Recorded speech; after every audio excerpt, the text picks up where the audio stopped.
Okay, we're go. We're starting.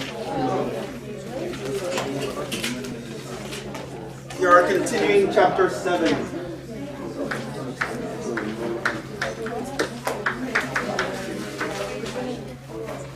Alright, settle down. Descriptive statistics. Look at this example here.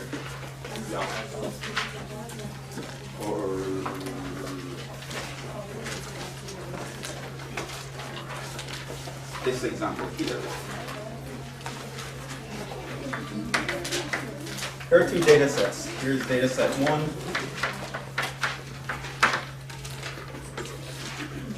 Which has 4, 10, 16, 22, 28, 34, 40.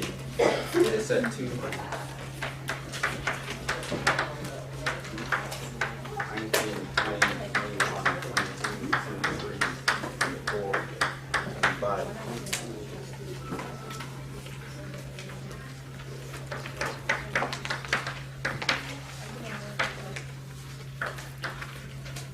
What is the mean here? What is the median?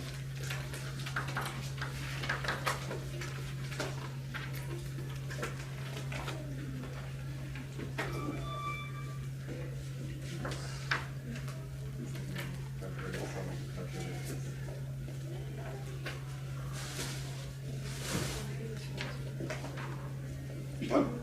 You calculate it? Okay, yeah. So let's look at data set 1, data set 2.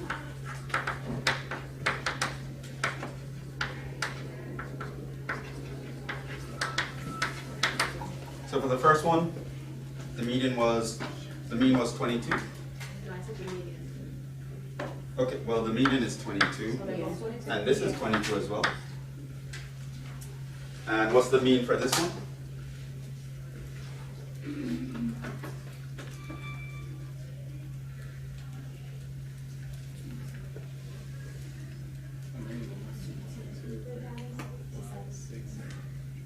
So it's 22, the median for the second one?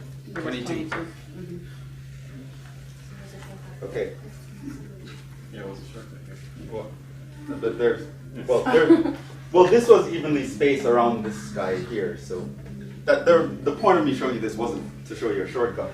The point of me showing you this. And as for mode, well, it depends on what you want to, how you want to define it here. We don't use it very often, so I don't really care how you define it. But you could say it's undefined here, or you can say any number could be the mode. So I could say the mode is 22 as well if I felt like it.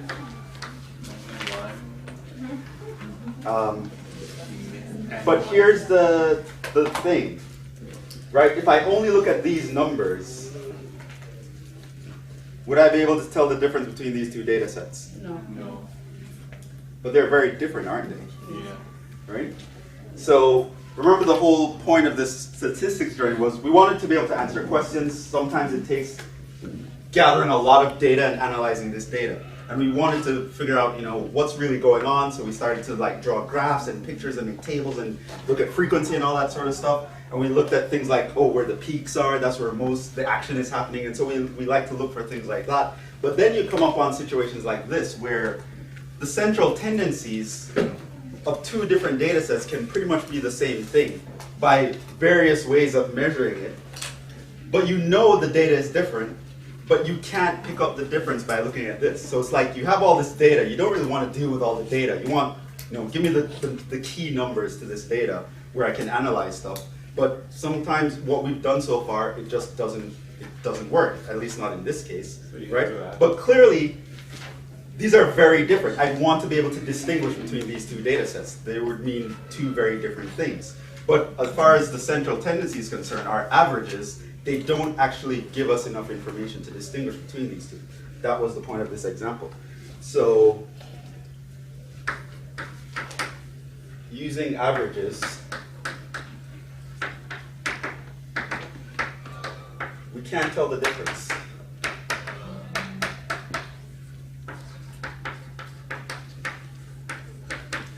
And this is bad, right? It stunts our analysis. So we need something else. Like range and like the range. Standard div. And enter one thing. It's called variation. Now, that's the topic that we're going to be talking about now, variation. Now, what variation is? Variation describes how spread out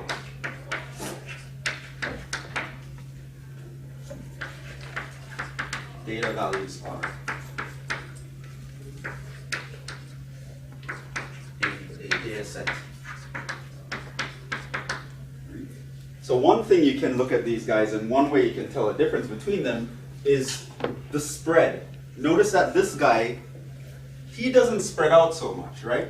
So all these numbers are the same, but if I sort of look how they're spread out, right? The span of this guy is like what? It's like 6 numbers, and they're only one between, right? Where the span of this guy is like 36, right? And I make huge jumps in between, right? Like I jump by 6 here, by 6 here, right? Jump by 6 there, right? So one way we can look at these data sets as being different, and we can tell the difference between the two, is not by mean, not where they're clustering about according to our averages, but how spread out they are, right? That's sort of a difference. And when you're looking at how things spread out, you say you're looking at variation. There are many measures of variation as well.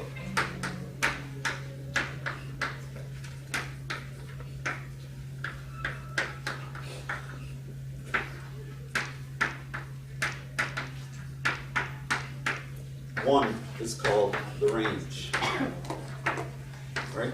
So the range is one way we can talk about how a data is spread out, right? And it gives us some more idea about the analysis of the data. And we'll talk about more examples soon.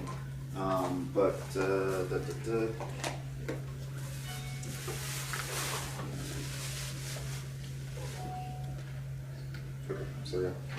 So let's just take a definition of what this range is. It's simply a difference. The range of a data set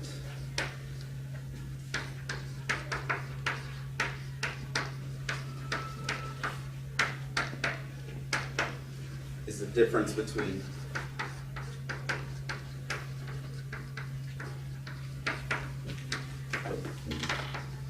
the highest and lowest values.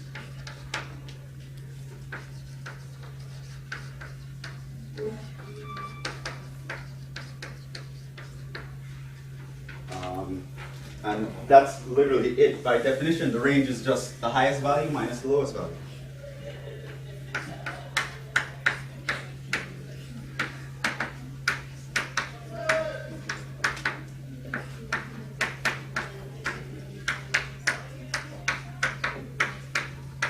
This is one measure of spread, right? So now if I were to look at the same data set and I talk in terms of range,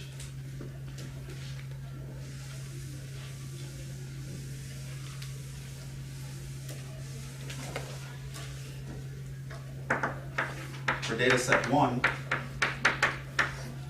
my range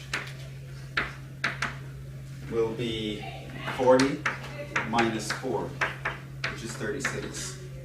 Well, for data set 2,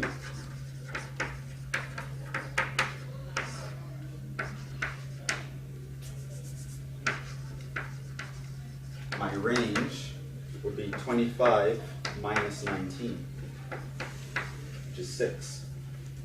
And so now I can actually talk about these two data sets. I know they're different. So I check the mean, I check the median, I check the mode.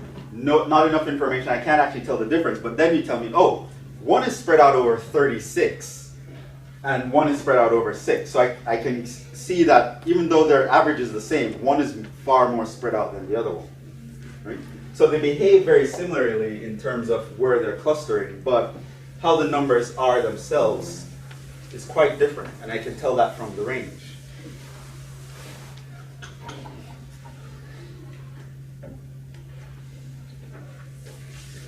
Okay.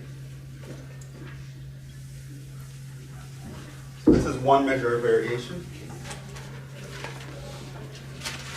Sometimes though, range itself is not enough.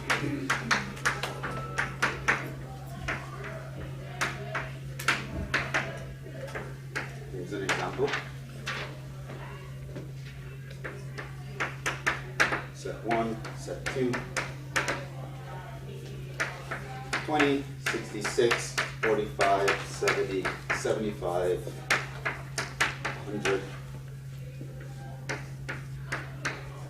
20, 90, 95, 95, 98, 100. Here, range for set 1 is actually 80. Range for set 2 is again 80. Clearly they're different data sets though. If these guys represented grades, for example, it's clear that this class did better than that class on average.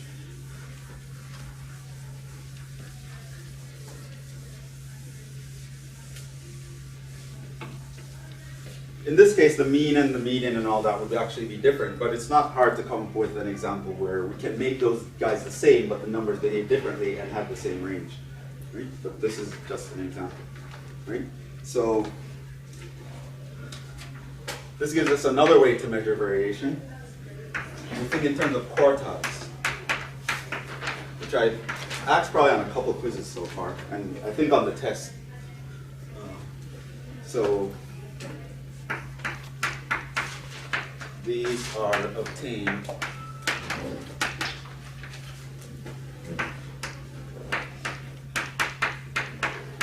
by splitting the data into 4 parts, hence the name quartiles.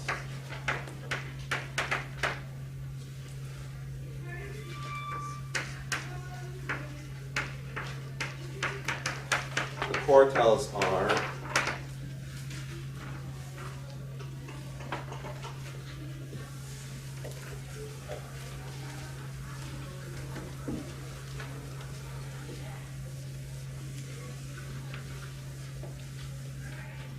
there are 5 quartile values, but that's because we count the endpoints as well.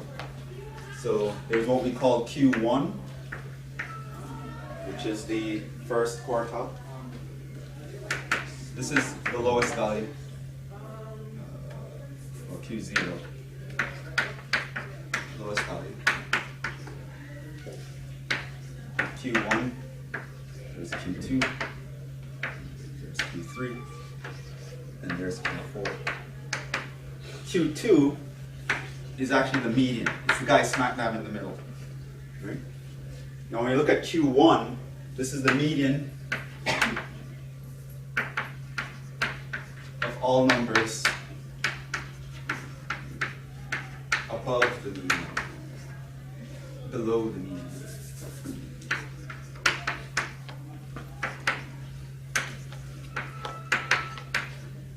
Q3 is the median of all the numbers above the median.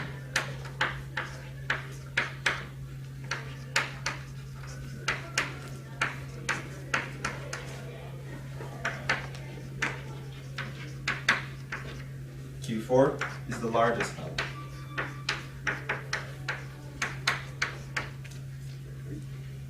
So I pretty much split my data into 4 parts. And I call these parts quartiles, and these are what they are by definition. So in some of the tests, I gave you a list of numbers and I asked you, what is Q1, what is Q2, what is Q3? I was actually looking for these numbers. Do you have an example? So let's go back to that set of numbers. And let's find these guys and see how we do that. So for the previous example, let's find these quartiles.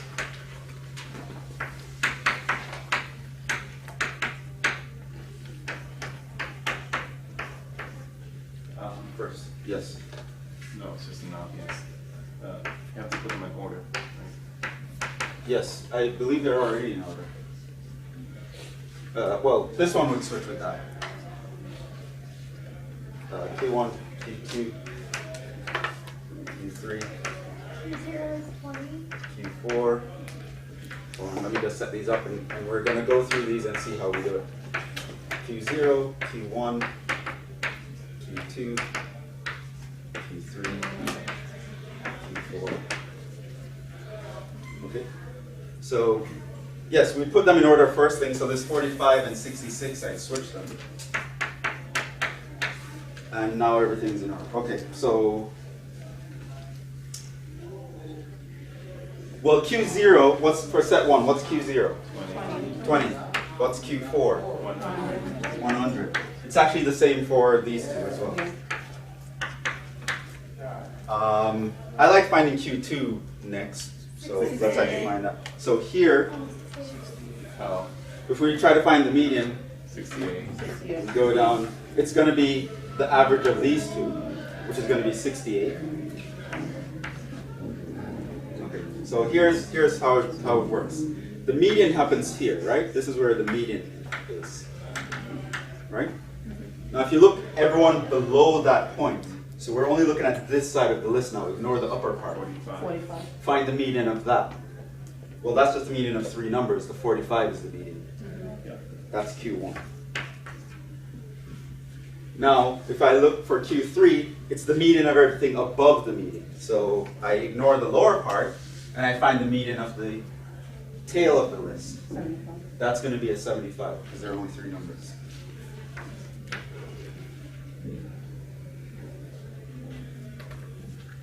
What about set 2? What's Q2? 20. 95. 95, Oh, right? So this, I'm going down. 95 is the 2 numbers in the middle. Average those, you get 95. If we find the mean average, 95. The median happens right in the middle. So what's the Q1? 90. Find the median of everyone below the median. Including the median? You'd include it if there was 1 in the middle. You'd probably include that.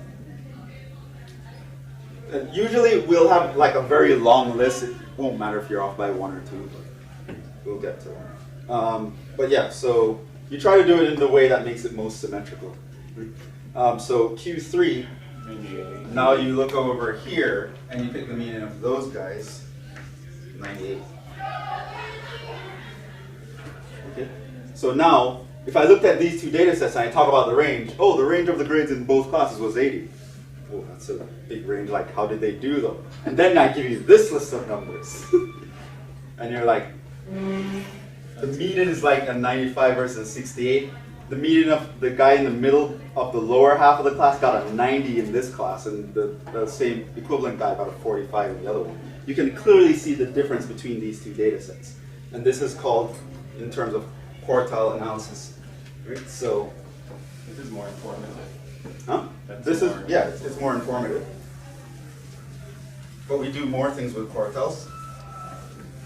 Like graph. Like what? Graph. We have graphs for quartiles, but before that, we have what's called the interquartile range. Right? Because we want to be as efficient as possible. The less numbers that I can tell you about, the better. So sometimes you don't just look at the quartiles, I might just tell you the interquartile range for each of them.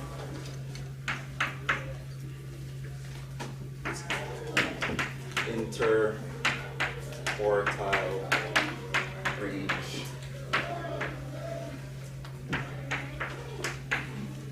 We're not going to use this much, but you should know what it is. The interquartile range is the difference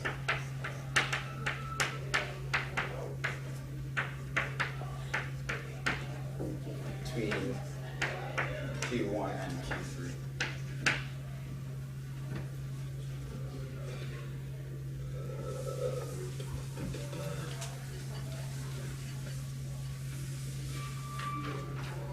So for example here, the interquartile range for set 1 would be, yeah, it's going to be 75 minus 45, which is 30. The interquartile range for set 2.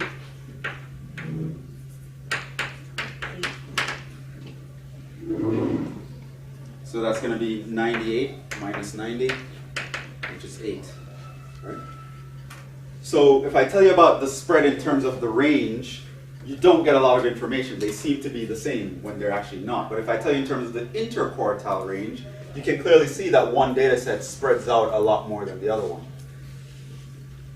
So not only so you can see now if I tell you just two numbers, if I tell you the mean of this data set and I tell you the interquartile range, you get a lot of information just from me telling you those two numbers alone.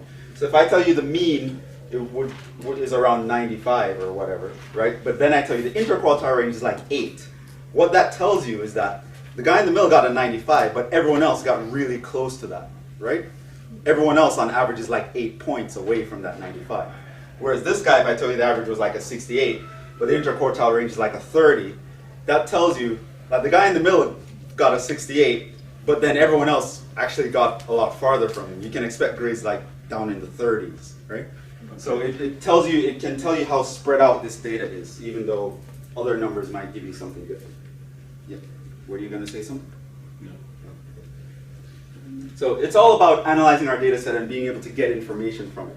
Talking about the spread, talking about cluster points, the central tendency, all that stuff. It gives us different information. And we'll look at some information that we can get from it pretty... Well, this will all really come back in like chapter 15 and 13 and all that stuff. 14. Right? But these are just other ways we can look at data, right? And we can actually graph them.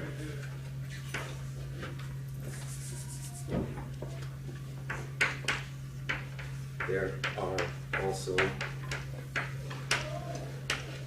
graphs to describe quartiles. Example, it's called the box plot, or some people call it a whisker plot. You'll see why in a second. It looks like there are whiskers coming out of something. So here's how the box plot works.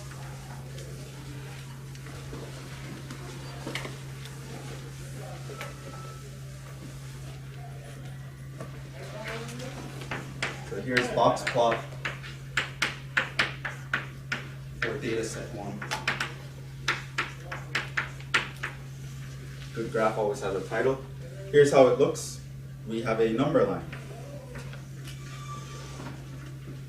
which I could start from, say, 0 and going up to 100. That has the maximum range of numbers that we expect to get.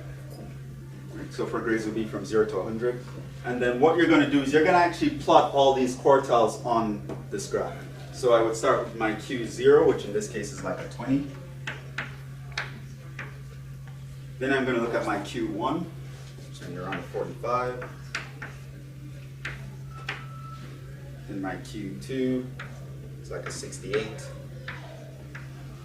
Then my Q3 is like a 75. And then my Q4 is like at 100.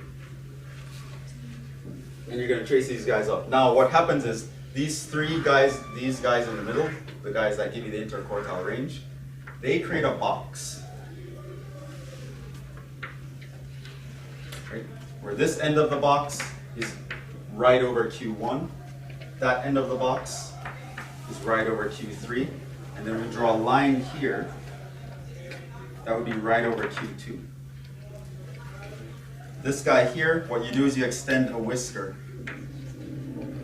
where it stops right over Q0. And then you do another whisker that it goes right over Q4. This should be box.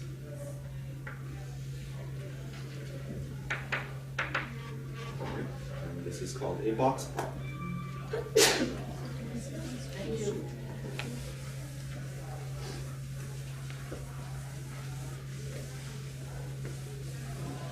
One thing the actual mean average, always happens actually roughly in the center of the box, by the way. So if you ever want to figure out how does the mean relate to the median, you can like find the center of the box, and that's actually where the mean would happen. The mean occurs in the center of the box. So here, the median is actually higher than the mean, right, for this particular data set.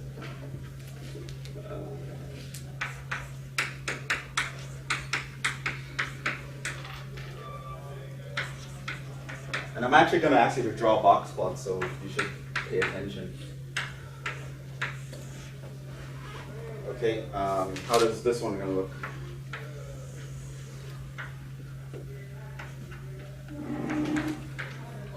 What are the numbers I'm going to put in here? What? Q0 is 20? 20.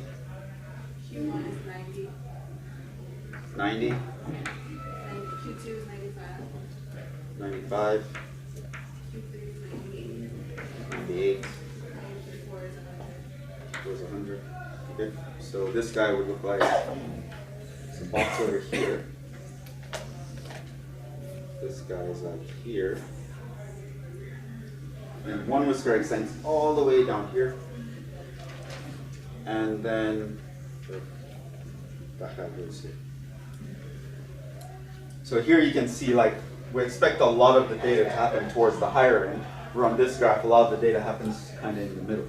Right? You can like see how one is performing in relation to the other. So that's called a box plot.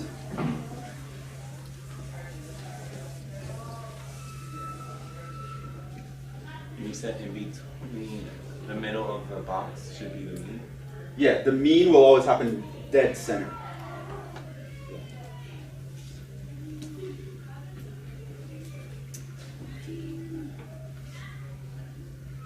What else can you talk about? Something else I asked you on the quiz.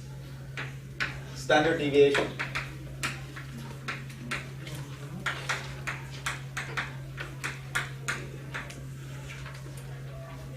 This is a very famous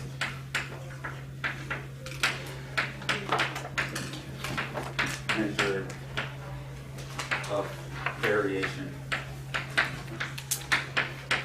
You're going to hear about it all the time, and later on I'll like actually tell you why we care about this one so much. It's called standard deviation.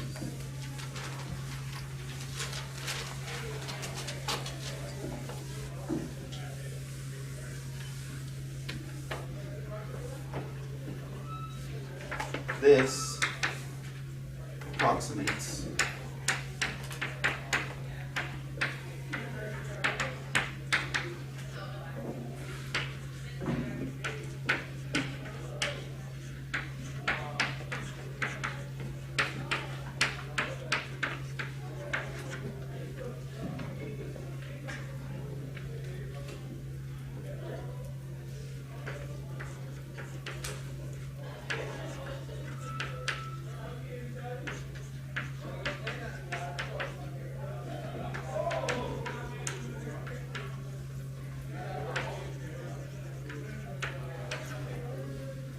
So this guy you usually use when the mean is the average that you want, right?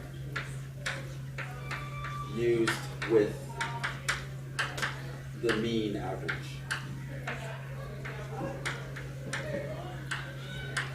Right, so if you have a data set where the mean is the average that you want to use, and then you want to talk about spread in terms of that kind of data set, the standard deviation is the standard way that you measure range for such a data set.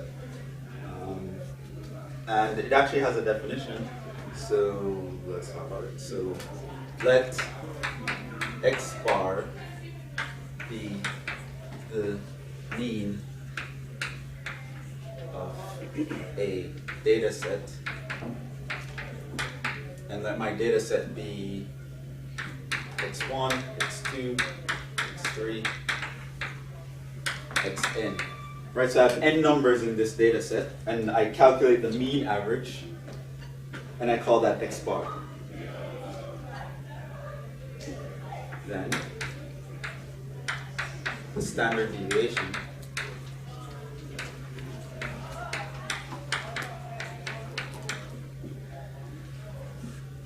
the notation here is the letter S, lowercase s.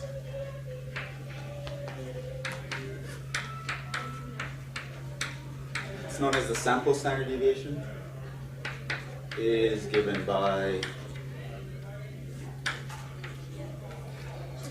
yes, What's the sign of Jhevon? There's one also. sigma. It's called sigma. Is that This- standard deviation? It's also a standard deviation. We'll actually get to that when, or will we get to that?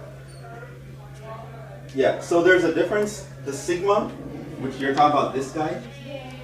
So that guy is when you're talking about the standard deviation of an entire population of someone, right? Now, sometimes you want to do tests. You want to take statistical tests to figure out something out. But you can't test everything, so you take a sample of the things, right? And now you have the sample of that stuff and use the standard deviation on that, you call that S, right? So this is the standard deviation for the entire population, and this would be the standard deviation of a sample, right? Just a small amount of them that you wanted to test. That's the difference. That's more getting into chapter 14, 15 stuff though. For now, we're talking about the S, right? The standard deviation of a small number of things, relatively speaking.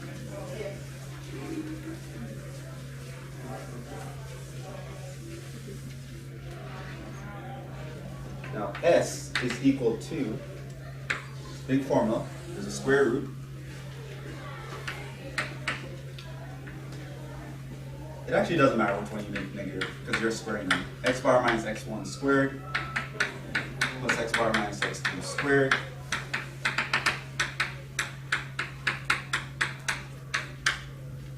Divide all of that by n minus 1. Right?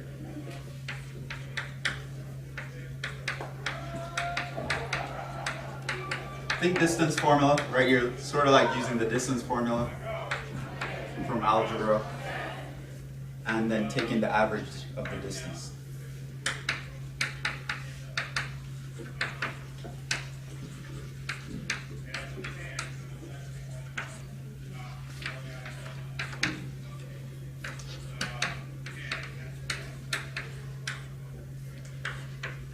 Okay, and that's the formula. What is N? N is the number, the size of the sample, right? There are n numbers in the beginning, right? 1, 2, 3, 4, blah, blah, blah. N is the number of the, and you mentioned that. N equals the number of data points in the sample.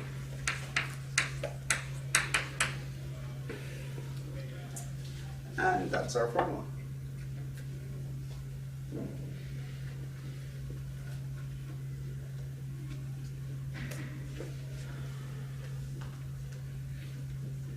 Now again, the S here that we're looking for is technically not the standard deviation of everything. I mean, that's a distinction that you'll see later, which is why I don't divide by n, I divide by n minus 1.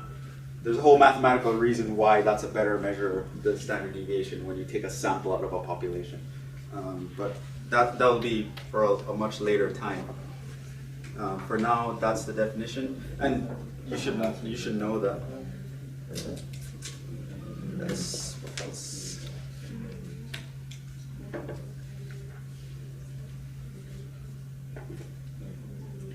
Okay, so let's actually do this. Let's do an example of finding a standard deviation of the data sets, the same ones that we were doing before.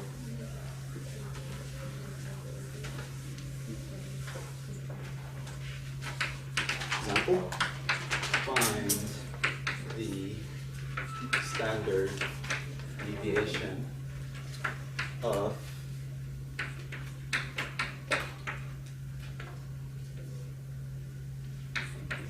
(20, 45, 66, 70, 75, 100, and set 2, 20, 90, 95, 95, 98, 100.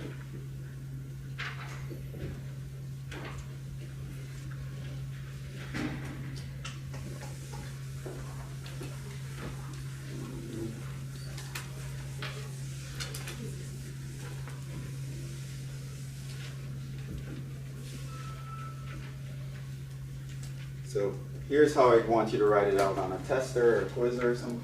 Maybe not a quiz if I just ask you for the answer. But like if you're on a test, I expect you to write it out this way. So let's look for set 1. X is equal to, well, first we have to find the mean, right?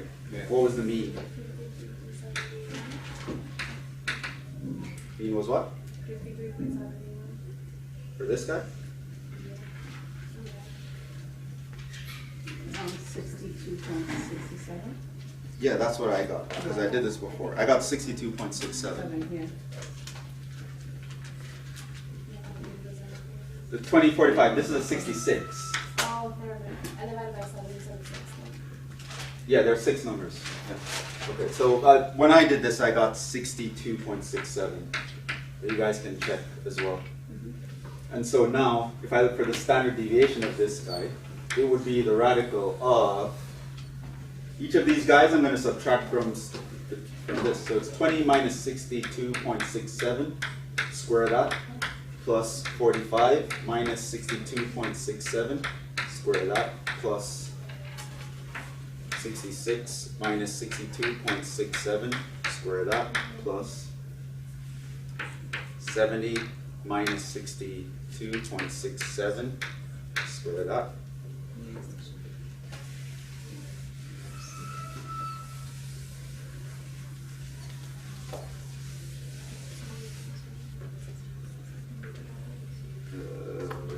Wait, so we subtract the number from the mean? He said it didn't matter. It doesn't matter, But we're it's squaring squaring it. it, so it doesn't matter. Okay. You can do any order you want. So we're squaring it 75 minus 62.67 squared, and then 100 minus 62.67 squared. And then I'm going to divide that guy by 5. I think in the book it has it that you do the square root first and then you divide by the number. Like you see how you said that sometimes, Yeah. like it's better to divide it by n minus 1. I think in the book it did the square root first and then it divided by n minus 1. No, I think it should be this. Are you sure? Does anyone have the book? Yeah. I think the n minus 1 is under the. Yeah, it is. It's under that. Okay, so you do that. So I'd expect you to write this down, and then you can write down the answer after that. So this would be, I think here I got 27.36. Putting it in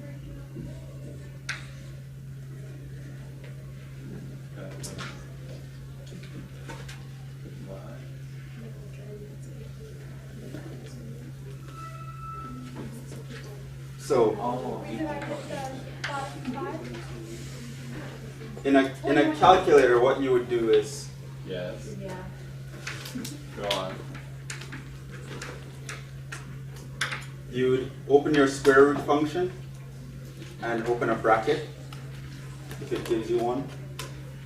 Open another bracket. Then you're going to type all the inside. You're going to type blah blah blah squared plus blah blah blah caret squared or whatever plus blah blah blah squared plus So there's no short blah blah blah squared. You're going to close a bracket. You're going to press the division sign. You're going to put a 5. And you're going to close a bracket, close a bracket.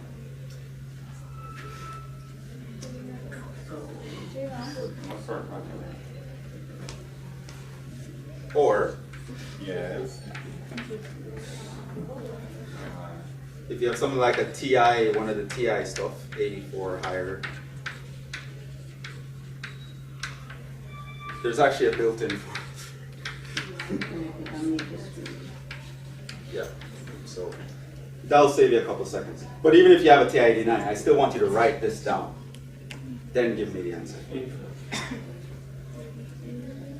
I can't tell you how to do this. I never used a calculator in my life. Really?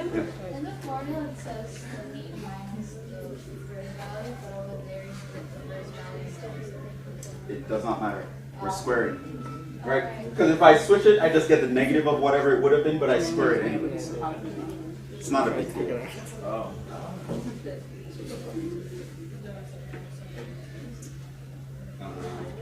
Yeah, but one thing here, yeah, be careful. If you have an older cal, you have to be careful with your parentheses and all that stuff, because your calculator will misbehave. Is that a graphing calculator? CIA? Yeah, those are the graphing ones. Will have these formulas built in. You know where? No, just Google it or something. I don't know. I don't have one, so.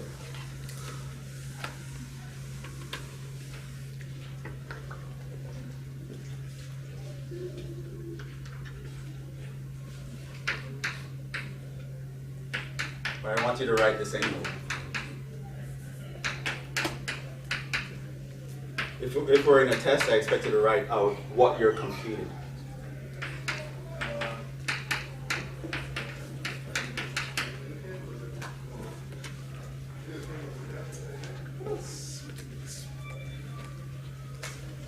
Similarly, try this on your own to make sure you get the same numbers. But I did this for set 2, and I got that the mean was 83, and my standard deviation I got was 31.05.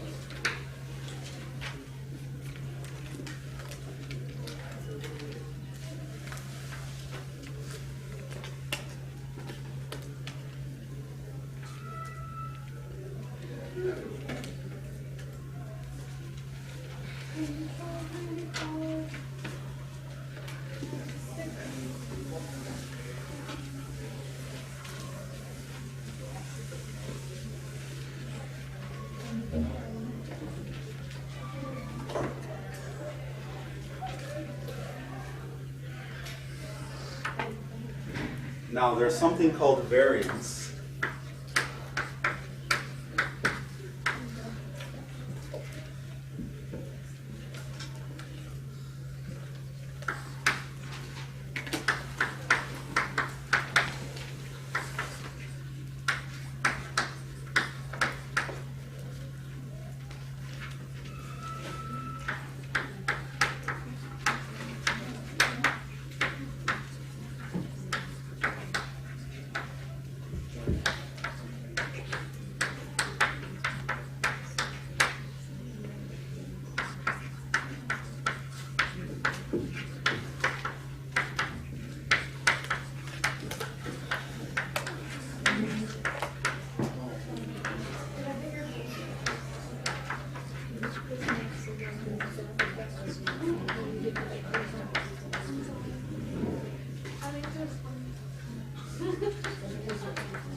So when we talk about variation, we're talking about spreading out of something. If I talk about, I give the number to a variation, I said the variation is blah, right? This number, right? That number we call the variance. And in regards to the standard deviation as defined here, the variance is defined to be the square of the standard deviation. You get rid of the square root, just take the square of whatever the number is, and that's your variance.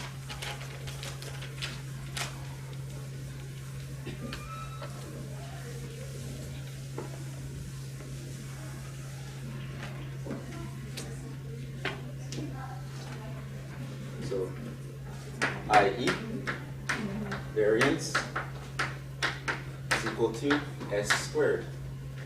So, for set 1 above, variance was equal to 27.36 squared. And for set 2, variance is 31.05 squared, which actually computed this. This was around 964, and this one was around 748.67.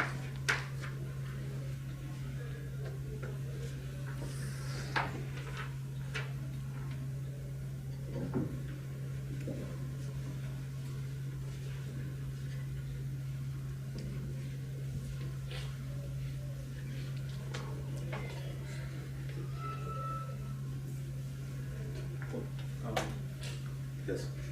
Well, it's hard to see how you can why would you want to do this? To talk about the spread of data. The same reason, like in the first example, remember the example I started with? We had two different data sets, but the mean was the same, the median was the same, all this other stuff we did was the same. So the difference was how much they're spread out. So the standard deviation is one of the ways, it's the third way I showed you about how we talk about spread, how something spreads out. So when we're talking about, if the mean is the average that we're using for this data set, the best way to talk about spread is the standard deviation, which is this formula. It talks about how far you spread out from the mean average. And so that's what this is. So on average, in some data set, if you look at this, you'd expect the average spread between data numbers and the mean is around 27.36. Right? That's how you would interpret it. And there's going to be a lot more information that we can get from that. But to talk about that, we're going to go back to shape of data first for a bit.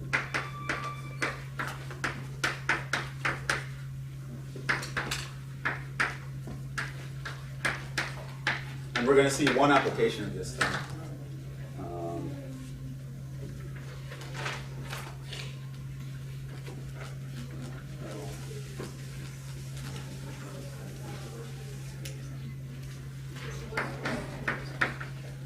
Recall that a typical shape for data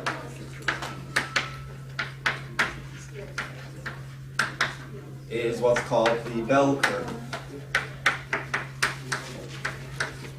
Right? That means when you plot all the data on a graph or do a box plot and then connect all the tops, it looks like that. Right? With the mean going right through the middle. It's called a symmetric bell curve. It's a very, very, very common way for data to be shaped.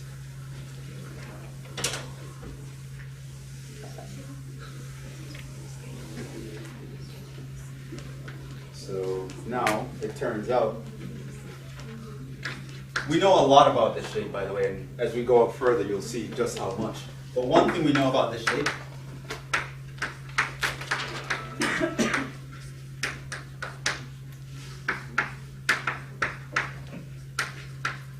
is called the bell curve rule.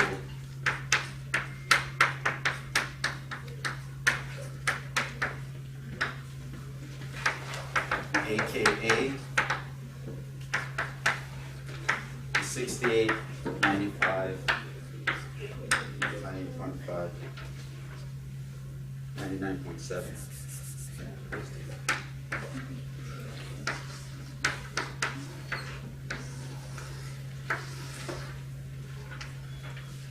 So if you know your data is bell-shaped, you can actually predict a lot of things about your data. One thing you can predict is based on this rule that says the following.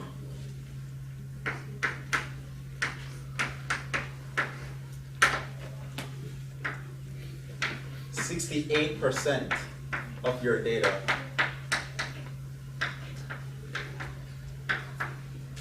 falls within one standard deviation of the mean." That means in the interval x bar minus s to x bar plus s. In that interval, you will have 68% of your data. 95% of your data is within two standard deviations of the mean.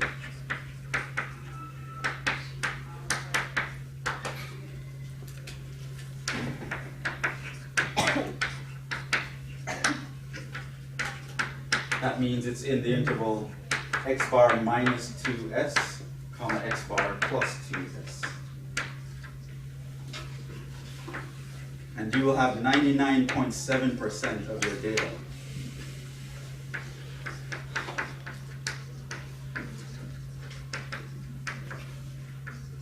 is within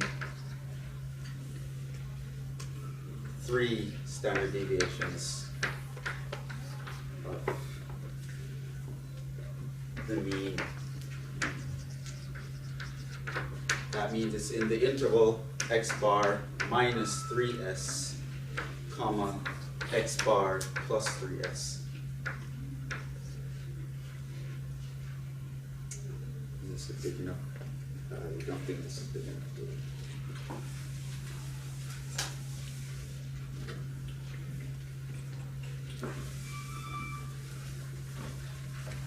That's called a bell curve. Yep. Is that X bar 25?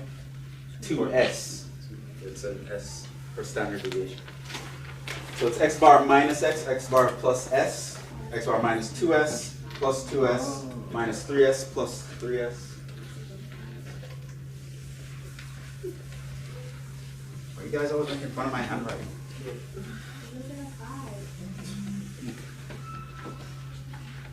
So basically, in pictorial form,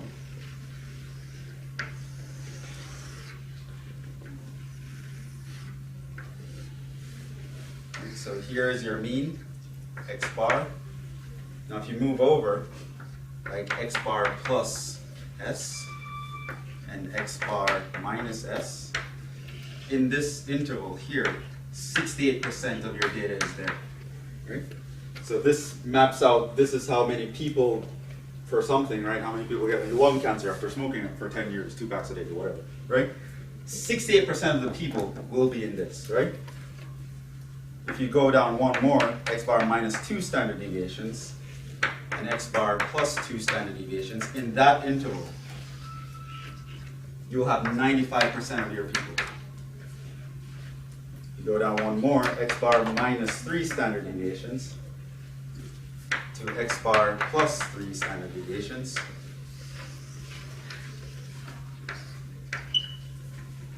(99.7% of your data will fall within that window.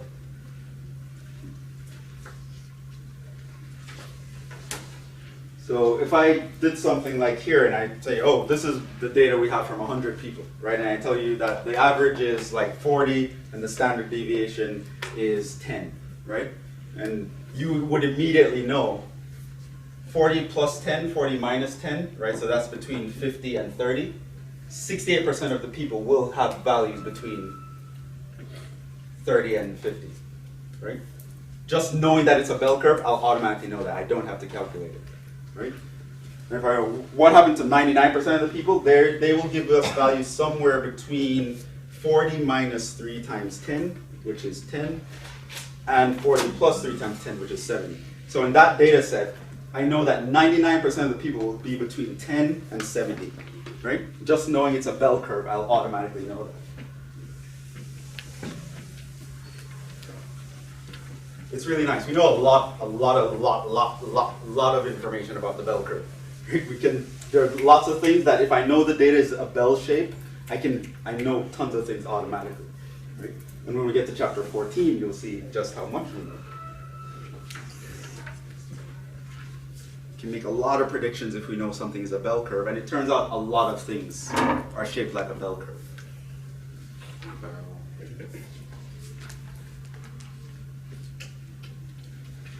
Also, we can approximate the standard deviation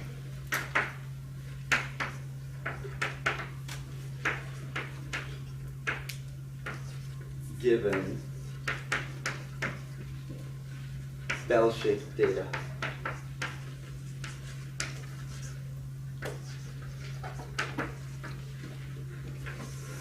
And this is called the range rule.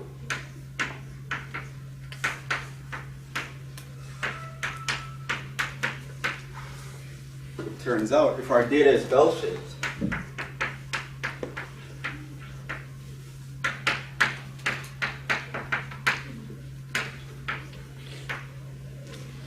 then the standard deviation is approximately the range divided by 4. So I just take the highest value minus the lowest value, divide that by 4, my standard deviation is going to be pretty much that value. So I won't have to go through that whole formula, oh, square root of blah, blah, blah, blah. Right, if I tell you, oh, it's bell-shaped, it's a bell curve data, you just take the range divided by 4, you can take that to be your standard deviation. It will actually be very, very close to that number.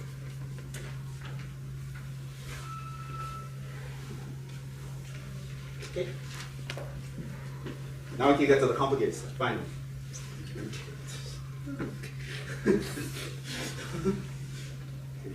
you guys to copy that down.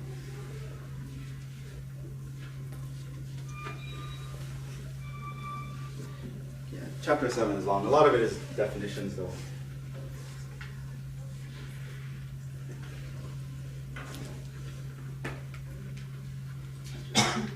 Yeah. Can you explain that again? So you're saying 68% of the information falls within that, 58% of the data set, yes. and it falls between what? It falls within one standard deviation Of the mean value.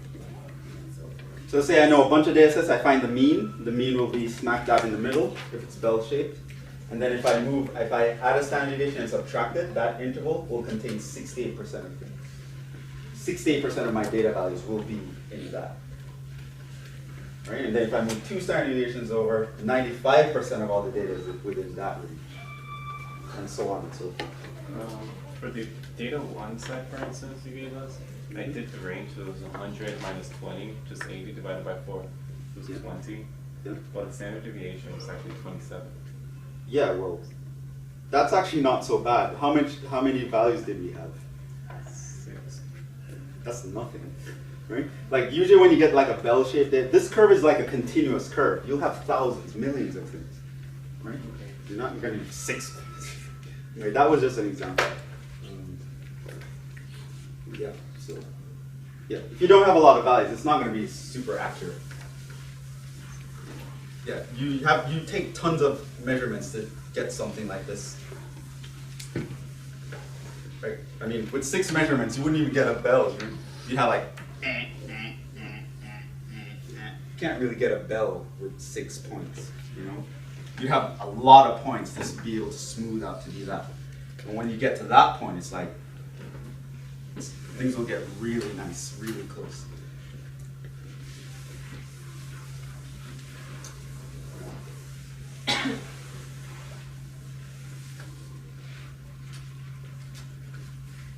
And as it turns out, it's not like a mathematical rule or anything, but in general, like in life, usually, anything complicated ends up being bell-shaped. So usually any study you're doing with people, human beings, it's going to be bell-shaped. Because people are just different, everyone's complicated, everyone likes something different. You know, taste in music, you do that across the board, you get a bell shape. How many people like rock music? You know, in a given area or something. Or height versus weight, you'll end up with bell shapes, right? Anytime you look at something with a lot of moving parts, a lot of machinery, a lot of complicated stuff, it tends to be bell-shaped. And you know, we live in a complicated world, so that actually shows up a lot. Now, here's a very important topic. Definitely coming on a final, definitely coming on a test. Estimation.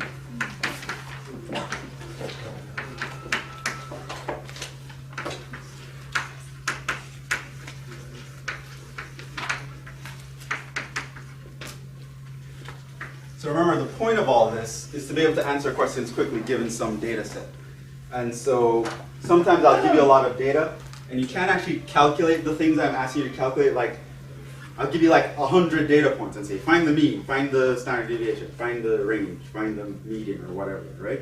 But there's just too many points. You don't want to be plugging into your calculator. So we actually have some pretty sophisticated ways to estimate these values, right? How do we estimate the mean? How do we estimate the median? How do we estimate the standard deviation for random data sets? Like, I don't know it's bell-shaped or anything, right? How do we actually estimate all these numbers we've been talking about? And that's what we're going to talk about now within data. So usually you have large masses of data. What you do is you break them up into intervals just like you had to do on the quiz. And then using just that information, you'll be able to tell a lot of information about the data set. So let's actually go back to an example that we were using before.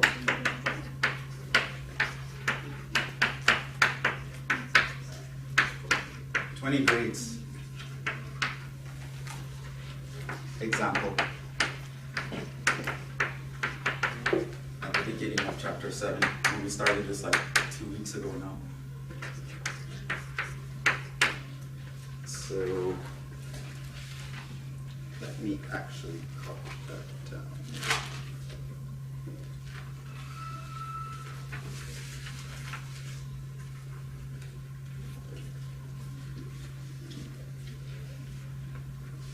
Okay, so we had those 20 grades. That was like the 57, 62, 51, 72, 78, blah, blah, blah, that guy. And we actually already put things into bins, so let me just draw the table.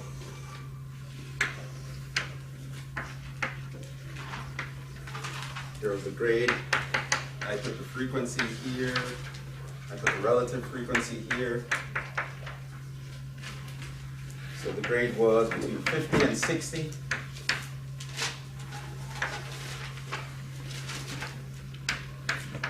And 70, 70 and 80, 80 and 90, 90 and 100.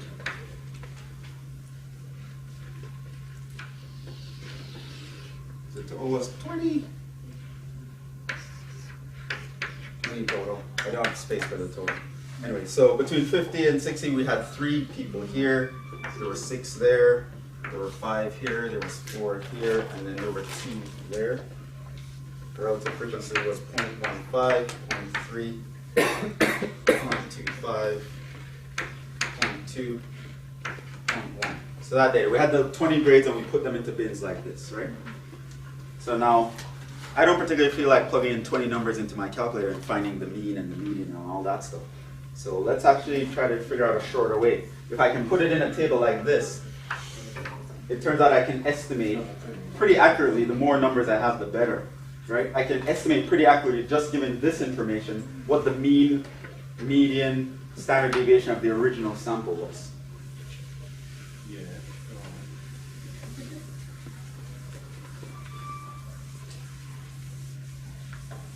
Okay, which one do I want to do first?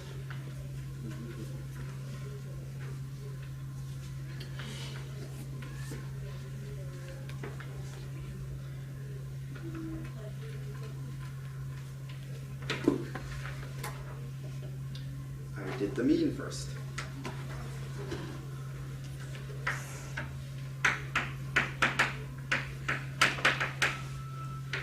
Let's estimate the mean, median,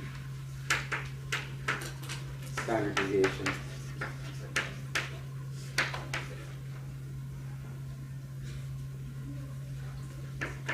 of this data. Trick, we can actually get away with pretending things are really nice. So, trick, let's do the mean first.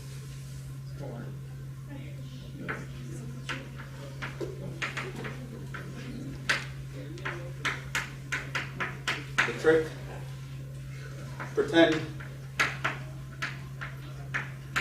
all data points cluster to the center of the bins. Because the mean kind of measures what's going on towards the center. And then we're just going to move to the center for each interval. To the center of the bins. What does that actually mean? I'm going to pretend that all 3 numbers in this interval are actually 55. All 6 numbers here are actually 65. All 5 numbers here are actually 75, and so on and so forth. Go right to the middle and pretend everyone's that value. Right? Because the mean kind of goes towards the center, so I sort of apply that idea towards each interval individually. So, and then I'm going to actually use that. So therefore, the mean is equal to, I know in total I have 20 data points, right? But I have 3 of them that I'm going to assume are 55, right?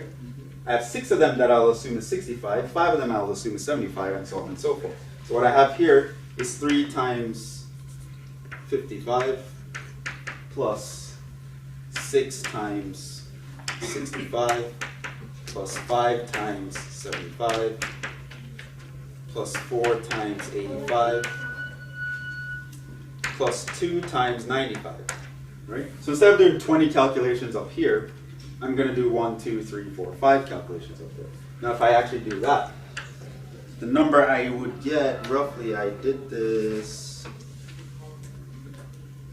I actually got 73 was the average of the 20 numbers. The actual mean, when I actually put all 20 in my calculator and actually computed it, it was like 71.9. 71.95. It's an okay trade-off for me, right? And remember, this is just with 20 data points. It's not that much, right? The more data points you have, the better this actually gets. 73 with a lot less work, right? So that's approximating the mean. Standard deviation.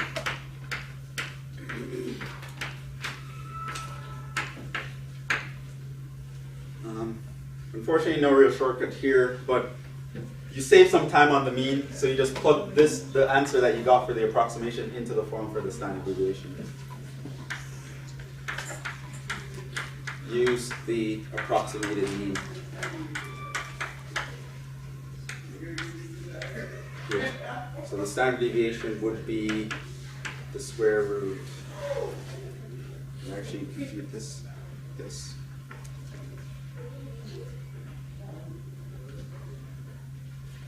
I still get to cut down on stuff though, because remember, I'm pretending all the values are in the center.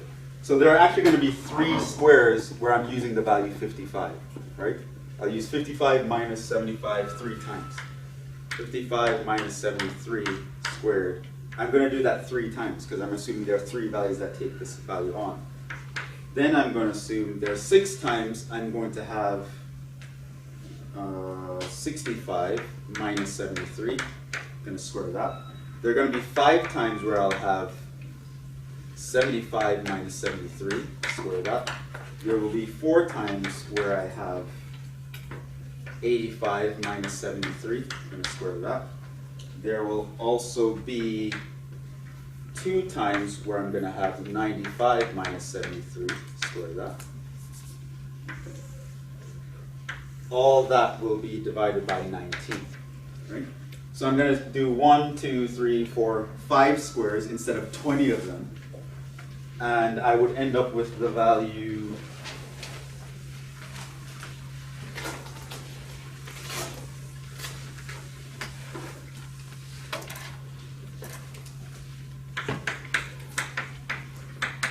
this gives S is approximately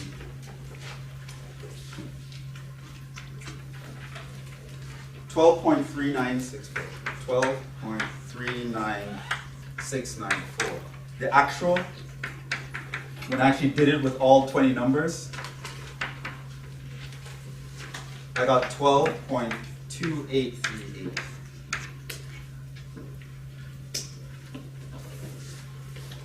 Right? And again, it's just 20 data points. This is nothing in relation to an actual statistical research study. Like you're looking at thousands of numbers, and this will like cut down a lot of your computation. And even if you're doing it in a computer, the computer will actually work a lot faster. Right? Even computers can get bogged down by too many calculations. So you get away with not doing a lot of work, but you can get pretty accurate answers anyway. The mean is the last one, but to explain the trick for the mean is going to take a while. I think we'll stop here.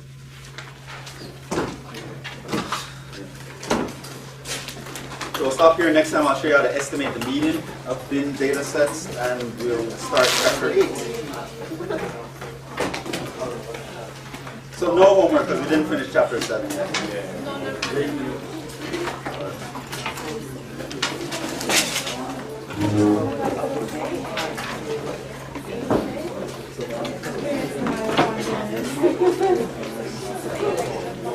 Alright, we'll see you guys on Wednesday.